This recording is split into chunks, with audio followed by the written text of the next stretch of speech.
This is Hannibal here from the Hannibal TV on YouTube, and today I have one of the best up-and-coming UFO researchers out there, Cristina Gomez, who is a great source of UFO news and discussion. She has a podcast with Jimmy Church, and she's interviewed many of the top people in the UFO industry, including Lou Elizondo, which is actually how I discovered her. She has a great podcast with Lou. So how are you doing today, Cristina? Hi there, I'm doing so well. How are you?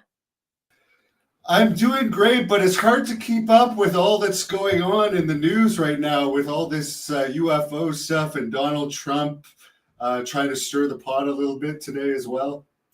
Oh, I totally get it. It is hard to stay up to date on what's going on, but that's why I'm here, right? To fill in those gaps for people because this is what I do. This is what I do, and I love it so much. But it's very confusing. It's very convoluted. And to be honest, I think with the latest news when it comes to New Jersey and these drones or UFOs, whatever they might actually be, I have never seen the comment section as heated as this. I had to compare it to maybe like the US presidential elections. Like that's how separated people are on these. Are they UFOs? Are they man-made drones? And the shocking thing is, weeks later, we still don't have an answer as to what's going on. But Congressman and President elect Donald Trump are finally commenting on it after weeks of just allowing it to stew in its own juices. It's very weird. Yes, and do you find it mysterious at all that President Biden has yet to say anything? Now we've had Donald Trump comment on it twice. It's disappointing to say the least because everybody wants answers as to what's going on. But when we're looking at Pentagon spokesman Sabrina Singh, she mentioned that they're not US military, they are not foreign adversary or foreign entity, and they're not Iranian motherships. That was mentioned by Representative Van Drew, I believe is his last name. And then we have spokesperson Pentagon spokesperson Kirby, who mentioned very similar things. So these people on the sidelines that are meant to speak to the media are commenting on this. But as for President Biden, again, it's disappointing that we haven't heard anything from him yet, or really anyone that's right under his administration. And then for President-elect Donald Trump to comment on it as of what I think it was yesterday in the evening or early this morning. And what he had mentioned was we need to know what they are. The government knows what it is, but according to him, he can't comment any further. And even though we've had these drone hearings last week, we are seeing more mayors for New Jersey comment on this, the sheriff's department in New Jersey commenting on it as well. We're getting all of these mixed signals. None of us have any of the answers, but while the FBI, the FAA, and the Pentagon are classifying it as not a threat, the New Jersey Sheriff Department redacted that and they're like, no, this absolutely is a threat. This is very dangerous. It's flying over people's homes. We don't know what's going on. And people are getting so frustrated and they're taking it into their own hands to shoot down these objects, which can be very dangerous because anything that goes up must come down, right? And then something else to mention rather quickly is that this has all happened before. In December of 2019 into January of 2020, Colorado had the exact same incident happen, and we're following almost the exact same narrative of there's nothing to see here. However, do not shoot these down. If they come to the ground, do not get close to them. If anything, call the proper authorities.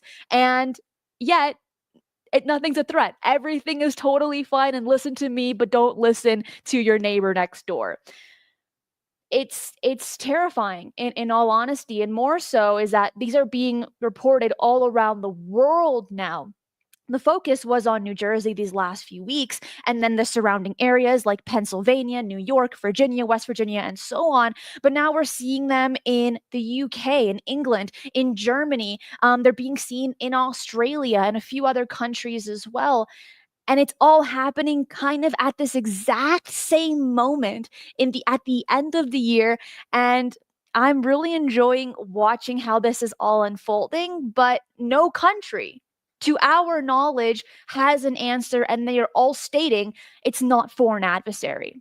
If it was, in the case for the United States or even in Canada, the other countries would be definitely showing this level of like, oh, look at me, I got my drones, I got my craft to enter sacred airspace, this airspace in the United States, this airspace in Canada, and I'm super cool. But we haven't heard a single country mention any of that. So the public, we're still very much in the dark as to what these objects are. And of course, our imagination is running rampant. But maybe the answers that we might have inside of us might be right. And we have heard some reports and seen some videos that these might be appearing in China too, but a lot of people are saying those might be fake. What is your opinion on if this is happening in China? It wouldn't be a surprise, to say the least, just because when we're looking at other countries, for instance, like the ones I had mentioned just rather shortly, I wouldn't be surprised if China's also seeing these things. But we just don't know what they are. And right now, the blanket term are classified as these mysterious drones, but it could very much be like the new term for weather balloons, swamp gas, Venus, and all these kinds of things that debunkers have attempted to use to just brush off these UFOs. But this term, UFO, has been so stigmatized over the last few decades that it ended up being changed to UAP, which is the term that's being more used today. But in order to remove this kind of like extraterrestrial idea, um, the media and the government are classifying them as drones, even though none of them have been captured and reported to publicly. And apparently, the Department of Defense put out a statement today on their website, and they are officially calling them quote unquote small commercial systems rather than drones in this statement. But one thing I'll say about the drones, for probably people like you and me who talk to people about UAPs or UFOs, sometimes they won't listen to you if you use that, but all you have to say now is drones, and suddenly they'll hear you out. I don't know if they'll hear you out. I think in many cases, people are really deflated. They're over this topic. They're like, "Come on, guys, drones! Like, are you serious? Are you for real? It's so mundane. It's so boring. Why don't we have answers on these objects?"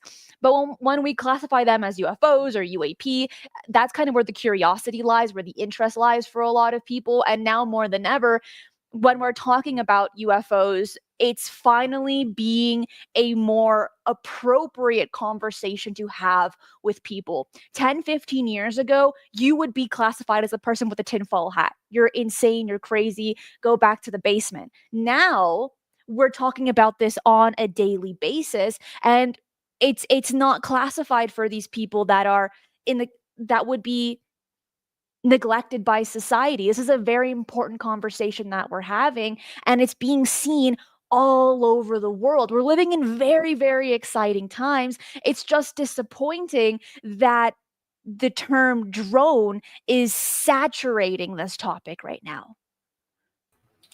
And I noticed Ross Coldhart is trying to classify them as objects right now as Right. well because he's sick of hearing the word drone. But definitely it's heating up, especially today with Donald Trump talking about it. One of the things that's a mystery is why they aren't sending fighter jets to follow them. I mean, I understand that there's local rules and things like that as far as like what who can interfere in state issues, but at this point it's been going on for a month, and if one of the issues is that local drones can only go supposedly 40 or 50 miles an hour and these things are going 60 miles an hour, fighter jets you would think would be fast enough to follow them. There are a lot of flaws in the investigations that are being conducted by the FBI and the FAA as well. And so you're right. Why aren't fighter jets being flown over or around these drones. The only incident that we have that's public information is that there was one helicopter operated by a military official. They were hovering over the drone, to my knowledge, and then they had this level of, quote, like fear and uneasiness, and then went back to their base. And they left the drone there in the sky doing its business. That's the only public story that we have that was coming from a representative last week, I believe. And that's not a good enough investigation. That's not a good enough explanation, because these are being seen in the people are seeing them, what, like 10, 20, 30 a night, every single night. And it's no longer just New Jersey. They're being seen all over the East Coast of the United States. They're being seen all over the world. And so to get these very really low budgeted investigations, it's disappointing. Now, I don't actually know how much money is being put into by the FBI to investigate these things, but based off of the information that we currently have and their lack of effort, it's like they're not being paid anything, which at the end of the day, it's our tax dollars that are funding these investigations. Something else to mention is, like, if we're looking at, for instance, the drones being seen over certain RAF bases in England or the ones in Germany, based off of the articles that I've come across, these are over either joint US English bases or US bases in Germany. I find that kind of odd as well, as to why the United States is being a focus here for some of these countries, not all of them. And then if we're looking at New Jersey in particular, if you like, if it's okay with you, I'd like to share my screen just on one image here. If may Of I, course, that Devin? would be Is that all right? wonderful. Yes, because I find this really, really important, and it's not being addressed in the sense that I feel like it should. And I'll make this brief. Here it is. Can you see my screen? Awesome. Yeah, All there right. it is. So according to REPI, why can't I zoom in? All right, here it is, which is the Readiness and Environmental Protection Integration Program. This is a state fact sheet of New Jersey. We're looking at dozens of Army National Guard bases right here. But out of all of those bases, there is one that is the most significant, being the Joint Base McGuire-Dix Langhurst houses the largest and most advanced unit in the world for aircraft launching missions, and is the world's only base equipped to handle the entire spectrum of operations related to aircraft recovery and launch. Also about New Jersey, this is public knowledge, Lockheed Martin has a facility there that focuses on drones, one out of 3 states, being New Jersey, Colorado, and California. Now, there are dozens of Lockheed Martin facilities all across the United States, but those 3 have more of a focus on drone operations and drone technology that they are developing. It's interesting to me that New Jersey not only has way too many Army National Guard bases, but also houses a Lockheed Martin facility that focuses on drones as well. Now, I'm not stating that all the things that are being seen in the sky are created by Lockheed Martin, but I just feel like it's too much of a coincidence, and we have to look at all the data here to make up our own minds as to what we think we're seeing in the sky. Yes, and apparently that New York base that was shut down, Stewart International Airport, not a base, but I guess it's also a military airport, that was shut down for about an hour on Friday. That's also a military airport as well as a civilian airport. And then we have the Wright-Patterson Air Force base was shut down for 4 hours on Friday and Saturday. So it seems like they're shutting down, in particular, military bases and airports. But it's not a threat, is it, Devin? According to them. But they're shutting down all these bases, but it's not a threat. Don't worry about it. Everything is fine. But the actions are not adding up to the words. It's very odd. Yeah, and actually, the New York governor was just saying about a day before that Air Force or the military airport got shut down, that she was downplaying it. And then the Homeland Security Director, didn't he, a couple of days ago, he was saying, oh, this could be 15-year-olds buying these things at convenience stores. It's nothing to worry about. Then the very next day, he changed his tune and said, well, these drones do exist, but we don't know what they are, but it's okay because we're investigating them and there doesn't seem to be any imminent threat. There hasn't been a single person caught that are allegedly flying these drones. And when the FBI catches someone, they make it very public. On their website, justice.gov, on December 11th, they captured a Chinese citizen that was flying a drone over the Vandenberg Air Force Base back in November. And it took them, 2 weeks to find the person where the drone was allocated to, right? And they put him in jail, and it was that easy, no problem. But these 40, 50, 60 drones that are being seen every single night across states, the FBI publicly hasn't captured one person that they think are flying these drones. Yeah, because even Boston, they captured 2 civilians, I guess, yesterday or the day before, flying them near the regular airport, Logan International Airport, I believe. But I don't even know if they were charged because it just says they were apprehended. So it probably seems those were just civilians. So they seem to be able to catch civilians fairly easily. Exactly. So it doesn't add up. We're getting all of these different stories, but they're contradicting one another. And so the fact that nothing is adding up, that in itself is a threat. When the information is so confusing for the public, for congressmen, for everyone that's listening in on this, why can't the right hand know what the left hand is doing? The most important thing to look at here is not the words that are being said, but the actions that are being done and the body language that's being presented on camera when people are talking about these things that are supposed to be in the know. But they all keep saying, "Oh, I don't know anything about it. Oh, it's not a threat. Everything is fine." But their body language is saying a little bit different. And you saw probably Lou Elizondo's tweet the other day where he's actually pleading to Trump to kind of open the secrecy up to Americans, tell them what's going on. Why do you think he's coming out and like trying to put the pressure on right at this moment? Do you think something is going to like come out soon, or what do you think the reason is for the increased pressure? I hope so. I think one of the biggest purposes for this increased pressure is because it wasn't just a 2-day flap. It's been weeks. And it's being seen, and I cannot emphasize this enough, it's being seen all over the world. It's not just one standard location. And of course, I think that in itself is all the pressure that is needed to make this information more public. There are these congressmen in the United States that have had private briefings and they can't comment on it. They've mentioned that time and time again, I can't comment, but I've had a briefing.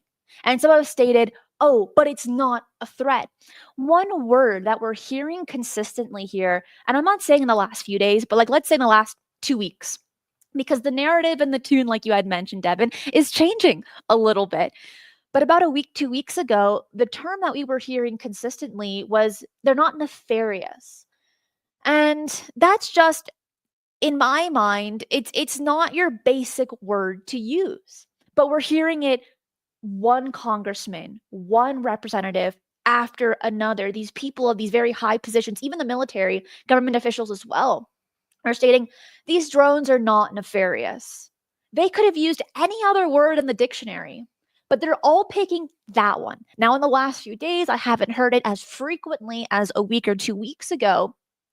But these people that are having these briefings, it almost seems as if they are being told, okay, when the public asks you this question, you're going to answer it exactly like this. Because, like I said, it's not a threat. Nothing to worry about here. And we don't want the public to be in fear. Because when the public is scared, that is where dangers lie. And yet, people in New Jersey, for instance, are so fed up with the lack of investigations that they are taking this into their own hands and they are shooting at these drones. There are even stories of people using their commercial drones to fly over or next to these SUV sized drones, like 6 feet long. And allegedly, their batteries drain out immediately. Now, if anyone that's had a drone that they've bought at the store or bought online, your battery can last anywhere from 25 to maybe 50 minutes, right? Like on a good day. Plus, you have to consider the weather as well. But to have an instant battery drainage isn't as common as we think it would be. So, for these conventional store bought drones to be flown over these objects in the sky, we don't actually know what they are, and then the battery to be drained almost immediately, it deserves concern and it deserves attention as well. We are seeing multiple different objects in the sky. I know you review this very closely. What are the different types of objects we're seeing in your opinion? Because some of them do look like the Predator or Reaper bomb sniffing drones. They actually do. I had a military guy from Canada that I know point that out to me, and they do have the flashing red and green lights, which definitely would let us know that this is probably something of ours, even though they're saying they're not sending reinforcements yet. Or maybe they're on their way, or maybe they've actually arrived. But then we're seeing like these orb-like things, and then we're seeing like it looks like sometimes it's one object, but it really seems to be like a group of orbs moving together. Some of them appear to have like shape changing capabilities, and some of them appear to be able to go stealth and have instantaneous acceleration. I wish I had the answers for you on that one, but I've also come across those same stories. And when we're looking at the lights in particular, the flashing lights that have usually been green and red as like our constant colors that we're seeing with these objects, when this was first taking place, people were brushing it off like, oh, it must be ours. Like they're flashing overall normal colored lights, even though the shape isn't the same, even though they are not registered to fly over certain airspace, the lights had this human element to it. And if they were trying to be in stealth, let's say it was a foreign adversary, they wouldn't be showing these flashing lights because that would give away their position, right? Exactly. And so this, people are brushing this off rather quickly. But as the weeks have progressed, these lights are still flashing, colors are changing, but some people are seeing these objects shapeshift. And that is one of the most strange details about these craft. And that is something that we can easily link, or more easily link, to the UFO phenomenon. People that have seen very strange things in the sky that they would classify as a UFO, UAP, that would shapeshift into different shapes, going from a cylindrical shape to a triangular shape, so on and so forth, teardrop, rectangle, and the list goes on and on. Now we're seeing that in the last few weeks. Not all of these sightings, but a good enough handful that people are stating how can some of these objects be man-made if they are shape-shifting? Now, I've spoken to a lot of people on this, and there's this idea that maybe, just maybe, some of these objects might be extraterrestrial, interdimensional, and they're using this kind of mimicry technology to where they're making their craft look human enough to pass, to pass our naked eye of like, oh, they're just ours. That's one theory. There are other theories that these objects are black projects. And I mentioned earlier Lockheed Martin, how they have their facility in New Jersey, along with Colorado. And Colorado had their very strange, mysterious drone flap in 2019 and 2020. Palmdale, California has another one, and California is known for its notorious UFO sightings. So maybe we're dealing with a mix here. We can't place all of our eggs in one basket and say, oh, they are all A, they are all B. But maybe we're dealing with different ones, and maybe that is why we haven't gotten an answer from the public, from the government, excuse me. Because how would you explain that to people? How your average person that isn't familiar with this topic, how would you explain it? Now, there are going to be people, and I agree, that are going to mention, why would you trust the government's answers? No, I get it. I get it.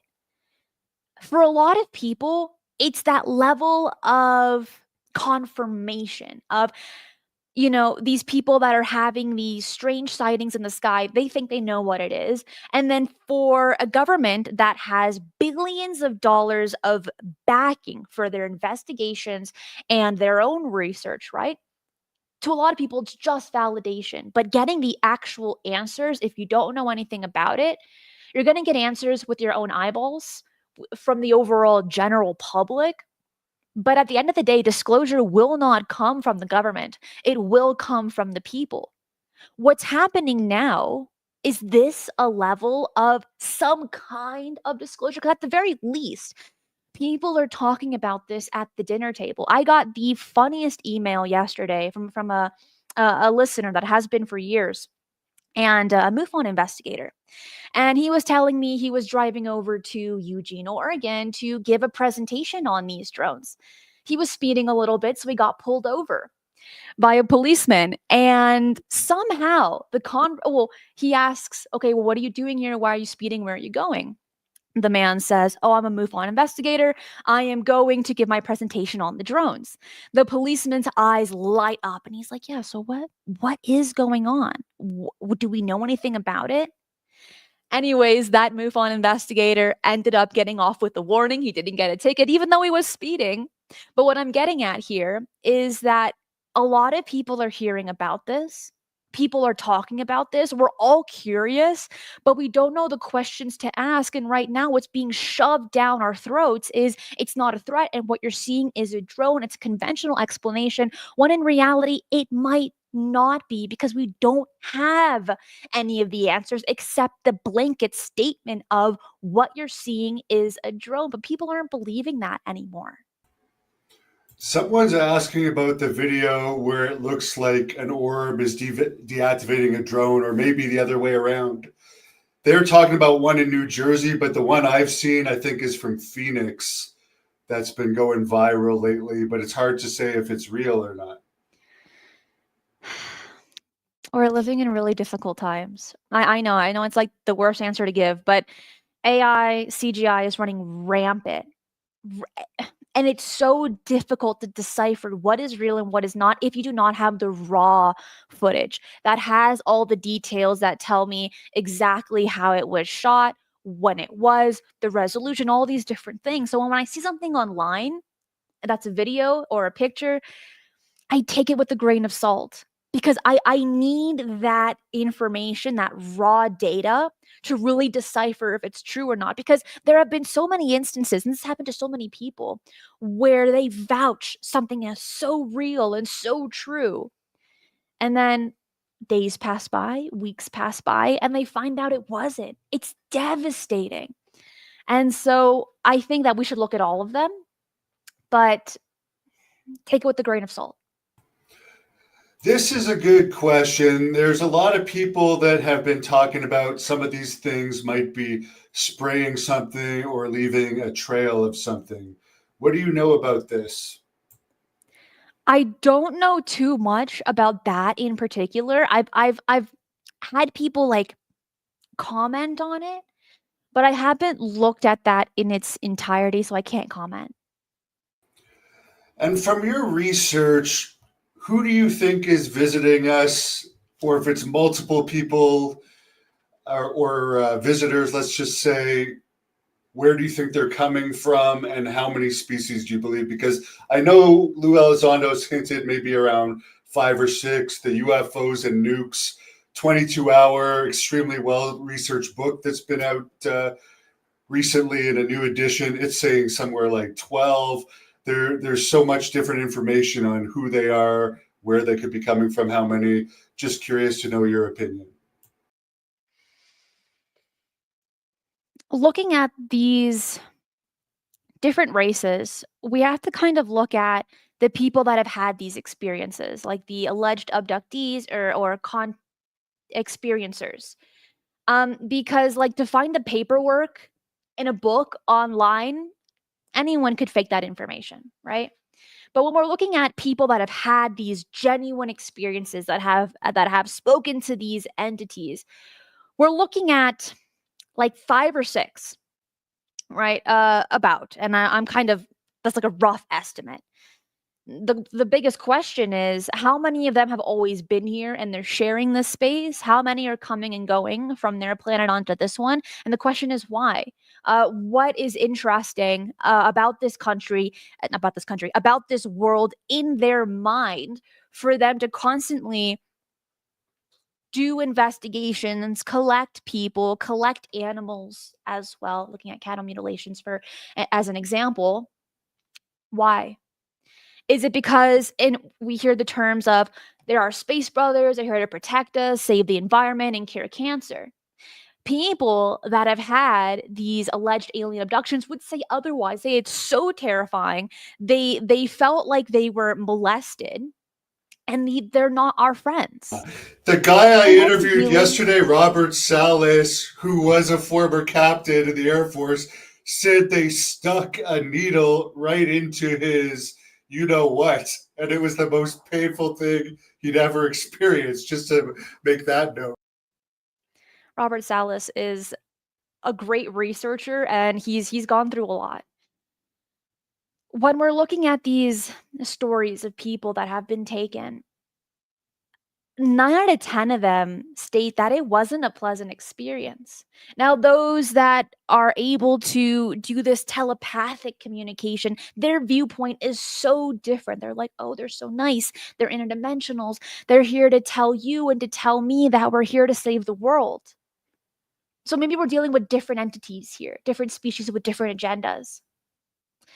And it would be interesting to see if the government, if the military are in the know, are aware of these species, these entities that are visiting in and out, how many of them are in cahoots with each other, right? An example of this would be the Eisenhower Treaty, the alleged treaty that was signed between President Dwight D. Eisenhower and the Hook-Nosed Greys, where allegedly, and I cannot emphasize that enough, Eisenhower signed this contract where he said, I want to receive advanced alien technology and you can take people and cattle for your research. Now, during this time, the 70s, 60s, and 70s into the 80s was the highest rate of alien abductions that we know of, right? And same with cattle mutilations. Now, in today's world, it's not talked about as much, it's not reported as much as it was during that time frame. And I'm not saying that there is a correlation between the two. I am just mentioning it's not coincidence that we are seeing those two things happen at around the same time frame. This topic is so difficult to talk about because a lot, not everything, but almost everything is conjecture. And if you haven't had your own experience to where you can bring back information,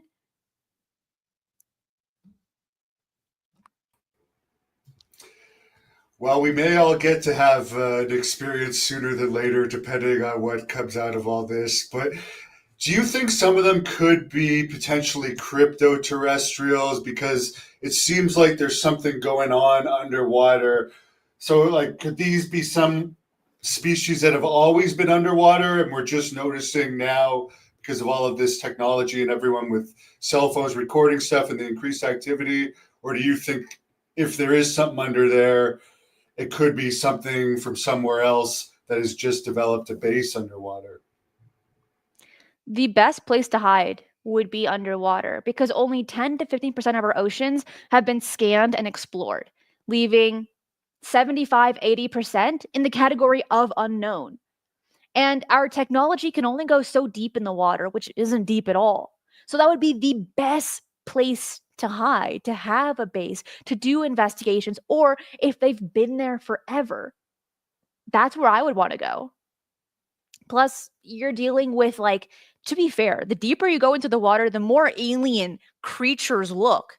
Maybe they feel like they're already at home when they're so deep underwater. I don't know.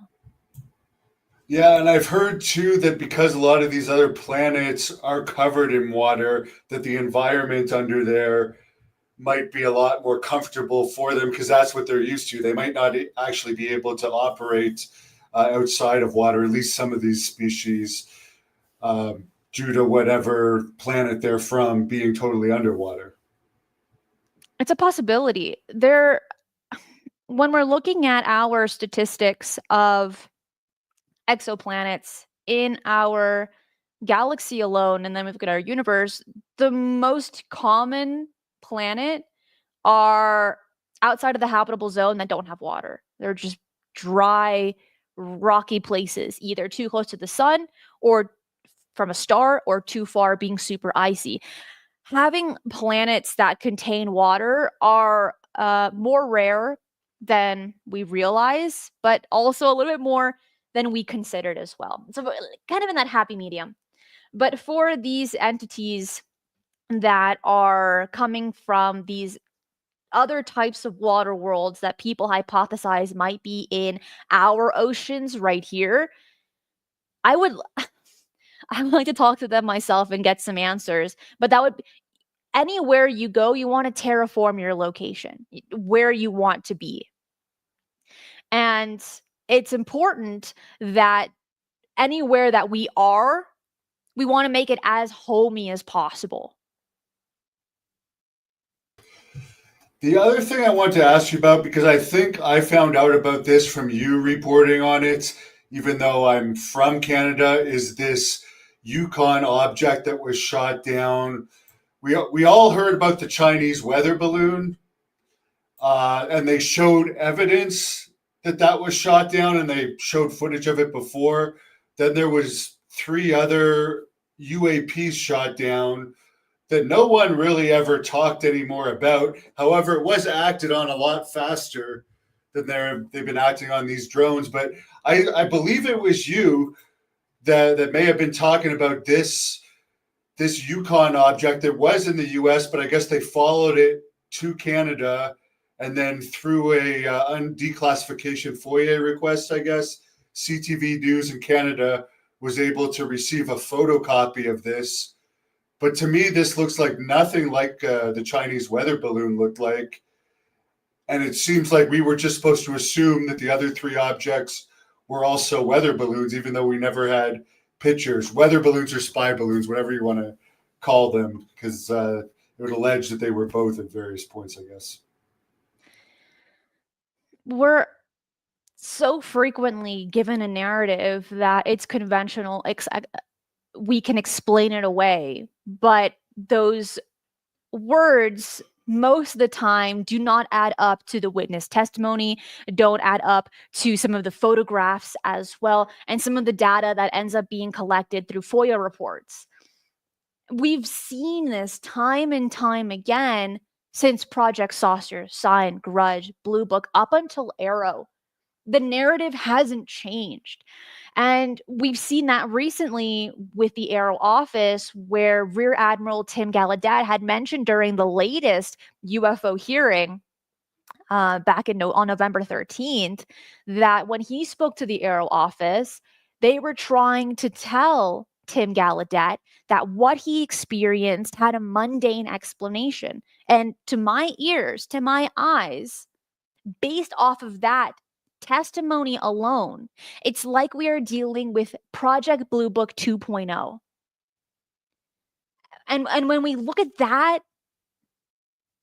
office, that Arrow office that's now being run by Dr. John Koslowski, it doesn't add any confidence in people that the government is doing a proper job in investigating UFOs and UAP, even though it is being a more spoken about subject, even though the Pentagon, the FAA, and all these other departments and agencies are stating, oh, we want people to talk about this. We want to remove the stigma. That's why we changed the name from UFO to UAP, so that we can make it a more accessible conversation for people to have. That's their front face. But it's like a two-sided coin. They're saying one thing but doing another. Don't look at people's words, look at their actions, and that is the real answer they're going to be giving you. What do you think of the AARO recently saying that they figured out the gimbal and it isn't a UAP in their opinion? From that presentation that they gave to Kirsten Gillibrand just a few days after the UFO witness hearing and a day after the Arrow report came out in November, his verbal presentation was 7 minutes long. The overall hearing was a little under 30 minutes long. He gave almost no valuable data to tell us that the gimbal and the Aguadilla UFO cases were explained away. I need a lot more information just because those have been sitting in the archives for decades, some of these for decades, but then they have been in the public knowledge for a few years, and people over and over and over again have looked these over and they're like, we don't really know what these are. We don't have an answer. And then Arrow comes along, even though it was created in 2022, John Koslowski comes in, he's like, oh, we explained it. It was so easy. I mean, come on, guys. Like, are you smart or what? But the answers that they were giving, it didn't add up to the overall footage. And apparently there was actually more footage than the piece that was released to the public that may have involved other vehicles too, wasn't there? And We hear that that wasn't every addressed. time, Devin. With every single UFO video, we always hear, but there's more. We just can't share it with you. Or where's the beginning of the video? Where's the end of the video? I don't know, but it's there, but we just can't show it to you. We've heard it too many times that it's deflating. It's like, well, why give me half the information? Nobody can formulate a proper opinion or analysis if not all of the data is made public. And that's where people are able to control the narrative, is when they only give little pieces of information that doesn't show the overall big picture. It's dangerous. Why do you think the AARO haven't even made a statement in all of this if they're supposed to be the ones appointed by the government to be investigating this stuff? Wouldn't it be their job to almost make daily statements to the public about what's going on? I agree with you there. I do. And a lot of people are asking that. I don't know where they are. I don't know why they're being so quiet, because they shouldn't be. They are meant to be the face, the UFO office face, to give us information. But we've only ever seen John Koslowski speak once, and that was during his Arrow hearing last month. He came into office in August of 2024, even though we knew about him in January or February of this year, right after Dr. Sean Kirkpatrick resigned in December of 2023. We've only ever seen Koslowski once, and I don't know why, because right now would be the best time to address these things, as it's being spoken about every single day for several weeks now. There is no excuse for the Arrow office, to not come forward and speak about this. And I know you really don't like Mike Gold from NASA, who spoke at the recent congressional hearing, or I find it funny when you talk about his testimony. For people that don't know your opinion on him, I believe that he actually lied under oath, just because he worked for NASA for so long, and I just can't believe he has so little knowledge on it. But what were some of the red flags that you notice about Mike Gold? I guess his testimony was better than nothing, but I don't believe he was being honest there either. I don't think he even gave a testimony. He gave us no information. If anything, he was the cheerleader for NASA of, hey guys, Arrow's not doing a good job. Give all the UFO information to NASA and we will be your UFO office.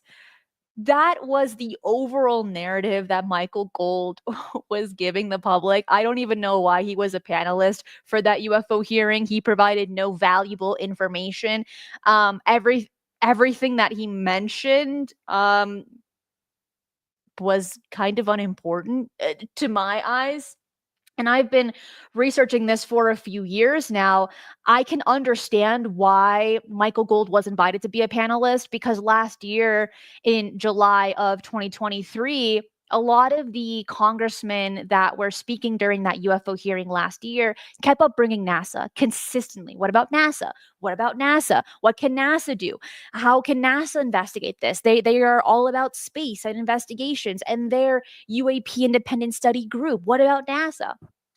And I'm like, okay, I can understand that. Then out of all the people, they pick Michael Gold, who is an ex NASA employee who also worked for Bigelow, for the Bigelow Aerospace. But no questions were asked about that, which was very disappointing. But Michael Gold, he irritated me from the beginning all the way to the end. And I think it's because he just didn't have good presentation skills. It was very condescending the way that he spoke to the people, just like when NASA gave their media briefing last year. That was providing their research on UFOs of like, we're transparent and you can be at your boots. That's what Bill Nelson said. But they spoke to us like we were in kindergarten, like we had no idea what was going on. Michael Gold was speaking in that exact same way. He was also a part of that independent study group for NASA as well. We haven't received any other information from them, but overall, Michael Gold was a part of that panel to state NASA can do a better job at investigating UFOs. But based off of that media briefing that we got last year, I would say otherwise because they weren't transparent. They weren't transparent about their funding. They weren't transparent about the new director for that independent study group created by NASA. And they gave no valuable information. So I think at the end of the day, getting proper UFO research will come from a civilian or from a scientist that's merely following the data more so than the narrative. And I just remember the interview I did with the Honorable Paul Hellyer, former Canadian Minister of Defense, before he passed away, saying that NASA were liars because with all of their satellites, how could they not know more about what's going on with UAPs? Because they would have some of the best visuals of the Earth from up above. You would think so. You would. But we haven't gotten any of those answers yet. The same thing, Elon Musk has made that exact same statement as well. He's like, I have Starlink, but I haven't come across any information about UFOs either. It He's just kept his seems to mouth be shut the so thing to far, though. mention. He hasn't mentioned anything about UAPs since all of this started, right? In the past month. It is odd because he definitely is a talker, right? He always posts his mind on Twitter. And so for him not to really address this to his, what he would classify as his full potential, it's weird. It's not following his personality traits. The only thing I ever heard him say about UFOs, really, other than claiming, as you said, despite all these satellites, he doesn't believe in it or hasn't seen no evidence, was when he claimed that aliens built the pyramids, which I guess he just said as a joke, and it made like worldwide news, and then Egypt was in an uproar about it. It was just pretty funny. I think the Egypt Travel Ministry of Travel and Tourism even put out a statement against him. So yeah, I don't know.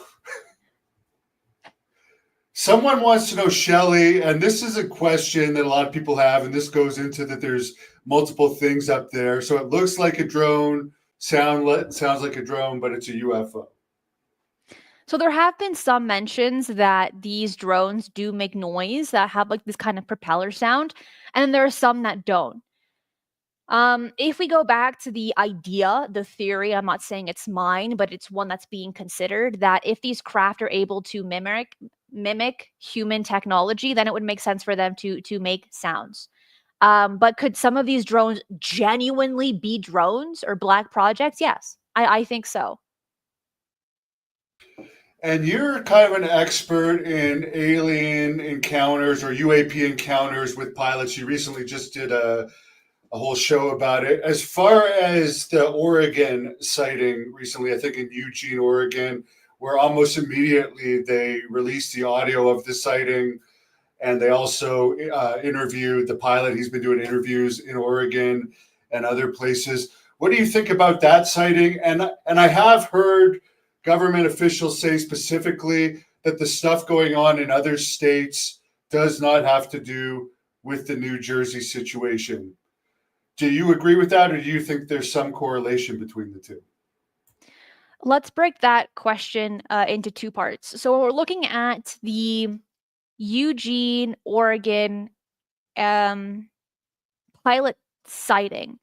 I need to give people a little bit of context as to what's going on. So there was air traffic control audio that was released very soon after, where pilots were stating, I'm seeing these very strange things in the sky.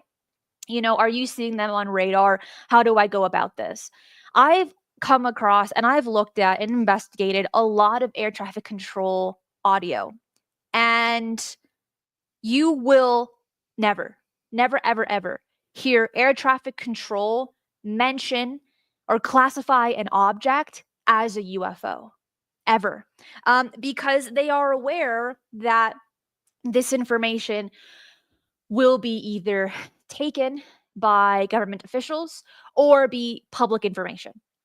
And for them, they don't want to stigmatize the objects that are being seen by pilots as a UFO. So they'll use any other term. In this case, for the one that was seen was like last week, air traffic control had mentioned fly across that UFO and keep going forward. It was remarkable and it stood out so much just because they avoid using that term at all costs.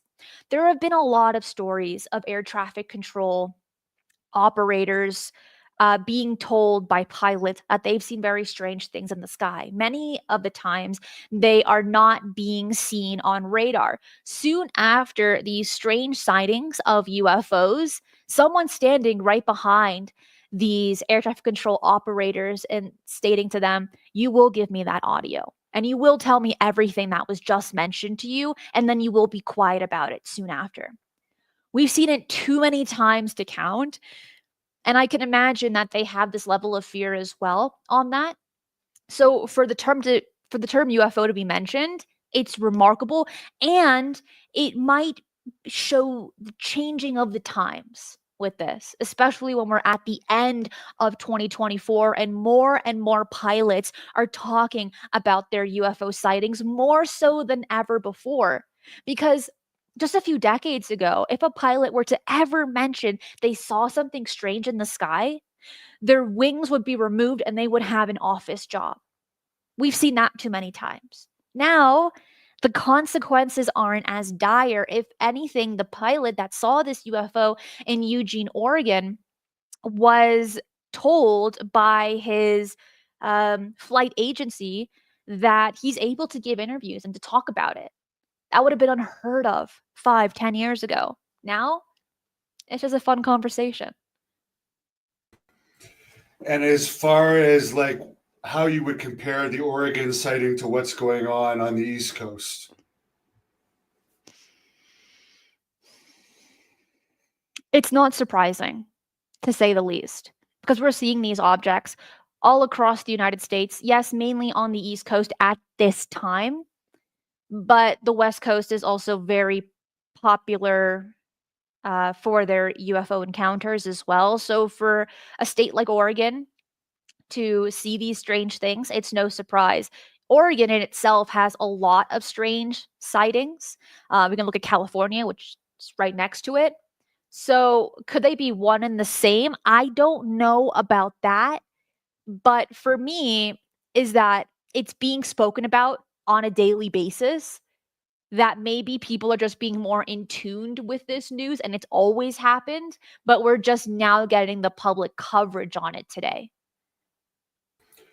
And I have to ask you, I've seen a lot of like pictures of you in space outfits, futuristic outfits. Are those like CGI, or do you actually do cosplay and those type of things? Those are AI, yeah. So Okay. I do have an interest in making those of just me in different environments and locations, but a lot of them are AI generated. And someone actually said they thought you looked Italian. Just for the fans, where are you actually from? You seem to have a Spanish last name. Yes, yeah. So I'm my mom's Venezuelan from the capital, and my dad is Mexican American. So I am like full-blooded Latina. Speak Spanish, love everything about it. But raised here in the States. And you have a website with merch, and I gotta say, you were wearing a toque in one of your updates the other day, and you seem to be getting so hot by the end of the update, the podcast. Like it seemed like the sweat was increasing as the podcast went on. So I guess your toques work pretty well. I I try not to sweat. Girls don't sweat, Devin. What do you mean? What are you talking about? I do have a website. It's ufonews.co, not .com. There, it's it's ad free. It's free to access the website for all the articles that I write on my research, but it's also a UFO aggregate website. So anywhere where UFO is new, where the term UFO is mentioned in the news internationally, you can find it on my website. That's probably one of the best places to stay up to date as to what's going on. I also have a whole section on my website that's telling us what's happening in New Jersey, all the latest articles that are being written on that, because it is updated automatically as soon as that article comes out. You can find it directly on my website at ufonews.co. As for my merch, it's currently not for sale. It's only for my Patreon members at this point in time, but maybe I'll consider selling it in the future. I don't know as of yet. But the best place to find me, my work, and to stay up to date on UFO news is ufonews.co. And that is a pretty good website. I've been researching it a lot lately, and we have the links to all of your social media in the description. You do a podcast that's very good with Jimmy Church. I first discovered him. He has the best interview I've heard of about UFOs with Tom DeLonge, which is from like 11 years ago. I wish he Yes. could get a follow up because it seems like I was mentioning this the other day with someone. It seems like Tom will only do interviews with like radio people that only know him for his music career, and he never really like dives right into it. But could you tell us a little bit about Jimmy and how you guys got working together? Because you guys are really good together on camera. Thank you. So I do several shows on my show on my channel every week and on my podcast. And I do one with Jimmy once a week out of the 3 that I do. And we our show is called Mysteries with a History, where we cover everything pertaining to UFOs and cases that are happening that took place in the past, but also that are happening now. And years ago, I actually used to work for the Debrief that was created by Micah Hanks and Tim McMillan, and I actually met Jimmy through Micah Hanks. So because they're really good friends, so that's how we all met. And I'm going to guess he's a musician, and I'm sorry if I don't know this, but with all the guitars in the background. Yeah, he was a part of a band, and so now he has like 100 guitars as his backdrop. It's pretty crazy. So, last question here. You mentioned Venezuela is part of your heritage. We've recently heard all about this Colares UAP incident and everything going on in Brazil. I interviewed the top researcher about that Colares incident recently. What are your thoughts on that? Because that seems to be in the modern era the best evidence of negative UAP stuff happening in relation to humans. The Colares Brazil incident is one of my favorite cases. I researched it years ago, and I was really excited to see that Lua Elizondo had a chapter on it in his book Imminent. I was like, yes, more people need to know about this, because for years I was like, have you heard of this case? And they're like, no. And I'm like, are you joking? This case is actually insane. And it took place in 1977. It was a UFO flap, meaning it was seen over several days, in this case for 6 months. in this small fishing town in Colares, and actually in the surrounding towns as well. And what happened is that these people were seeing these craft in the sky that would shine this beam of light on people, create 3 puncture wounds in the chest or in the jugular area, completely paralyzed when these beams of light were placed upon them, and 2 people died. It got so intense that the mayor of Colares called the capital Brasilia, and he said, "Hey, I need you to send military equipment, military officials to my town right away. My people are terrorized. They are walking in groups everywhere. They're all sleeping in the same home. They can't do anything because they're so scared of these craft that are being seen every single night without fail as soon as the sun goes down. Can you come and take a look?" So the Brazilian military comes in and the people are rejoicing. They're like, "Yes, we're going to be protected. We're so happy. Thank you so much." Wait a second. Where are your guns? Where are your tanks? How are you going to save us? These military officials were holding papers, pencils, telescopes, and cameras as their equipment to save the people, which in reality, they were just there to observe the phenomenon that was later called Operação Plato or Operation Saucer. They stayed there for a few months. They took thousands of witness testimony, and then they left. Actually, after they left, these objects, these things in the sky went away. And then 20 years later, the captain of Operación Plato, Urangue Lima, finally speaks out to UFO magazine that was run by Brazilian ufologist AJ Javares, who just recently passed away. And Urangue Lima tells the world what he experienced and what his men experienced during the several months they were doing their investigations. And he had mentioned that everything that was collected by these witnesses were true. They have videos, they have drawings, they have photos as well. And some of it is now public information that was released through FOIA in the early 2000s because of AJ Javares. And you can find it on the Black Vault right now. But just about a month or 2 months after Captain Urangue Lima gave his testimony to the public for UFO magazine, he allegedly took his own life soon after. AJ Javares was very confused. He's like, this man was on top of the world. He was super happy. And so he ended up speaking to Urangue Lima's people that were close to him. And they had all mentioned that he would never take his own life. He was very happy. He was very pleased. And so there's a lot of conspiracy behind that.